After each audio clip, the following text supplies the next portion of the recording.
This video about how to make the best baked apple is more about technique than any particular recipe.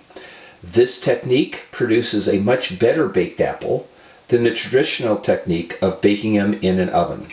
Any recipe you like, any set of ingredients or spices or sugars you want to use will work with this technique. The problem with traditional baked apples baked in an oven is that you start with an apple like this, usually a Rome Beauty, cored and filled with various spices and usually brown sugar, sometimes with, sometimes without a water bath. And they're baked in the oven for 15 to 20 minutes, usually at 375 degrees. The problem is when they're done, they go from looking like this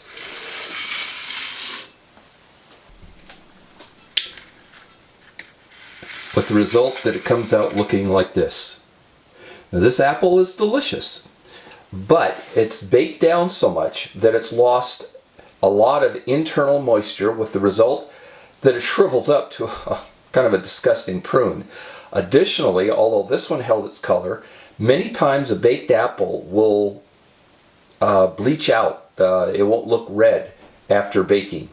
The texture is also not the best. Most times baked apples baked in an oven come out with a texture more like applesauce than anything else. I wanted something that looked and tasted better, had a better texture, and I came up with the following bizarre but effective technique. The first step is to take a 2-liter soda bottle and cut off the top. Put the cap back on the top and fill the body of the funnel you've just made with a tight wad of aluminum foil. Place the unit in some boiling hot water. This is cooled down a bit for just 2 or 3 minutes. The reason you need to do this is that in the forming process, the plastic of the 2-liter soda bottle is heated and then cooled, but it remembers its original shape before the heating. It's called thermal memory. What you need to do is to relax that memory so that when you bake your apple, the funnel doesn't deform. Prep the apple by using a 7/8 inch diameter apple corer and core just halfway down into the apple. Use a small melon baller to remove any seeds, being careful not to change the diameter or the roundness of the hole. And then use a paring knife to cut a very shallow slice all the way around the apple. All you want to do is cut through the skin. You don't want to actually cut into the apple.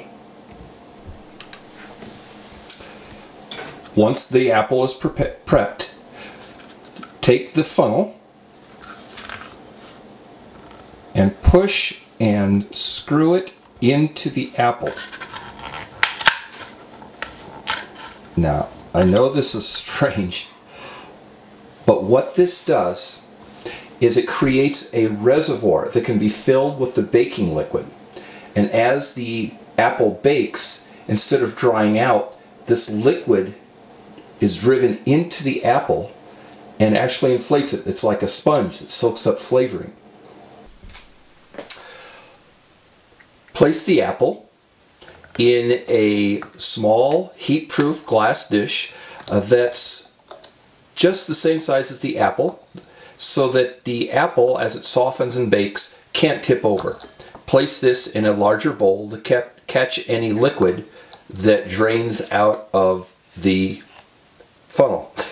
Make a syrup of 4 ounces by weight of brown sugar and 1/4 cup of good apple cider, and use about half a cup of it to fill the reservoir. As the apple bakes, this liquid will keep the core saturated and all of this flavor will bake into the apple and keep the apple from shriveling. Place it in a microwave on low power. If a microwave has a range of 0 to 10, a setting of 3 is good, and bake it for 15 minutes. You can bake it longer. The apple will get softer, less, and it'll be more crunchy. The actual time will depend on what texture you want. Either way, the apple will stay firm, shiny, and round. And here's what the finished product looks like. As you can see, the liquid has cooked down and actually inflated the apple. It stayed glossy and perfectly smooth. There's no wrinkling at all. One of the things that can happen is that the liquid will get hot enough that it'll boil out, or it may even leak out of the seal here. If that happens, what you need to do as it's baking is once, maybe twice, remove the apple, pour the spilled liquid back into the funnel, and just put it back in the microwave, and it'll finish cooking. The apple's hot, so use tongs to remove it to a plate.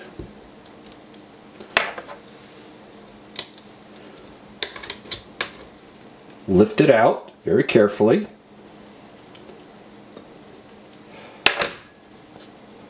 Remove the reservoir.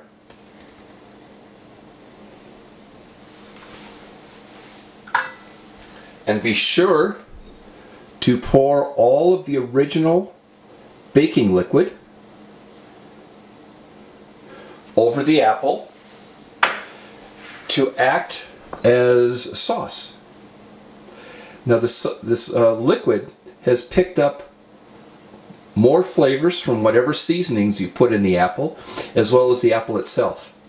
And this is absolutely delicious.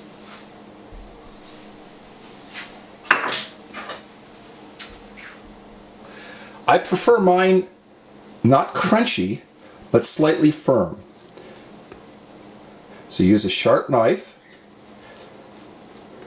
to cut down, remove a section, make sure it's well covered in sauce, and eat. Ah, life is good.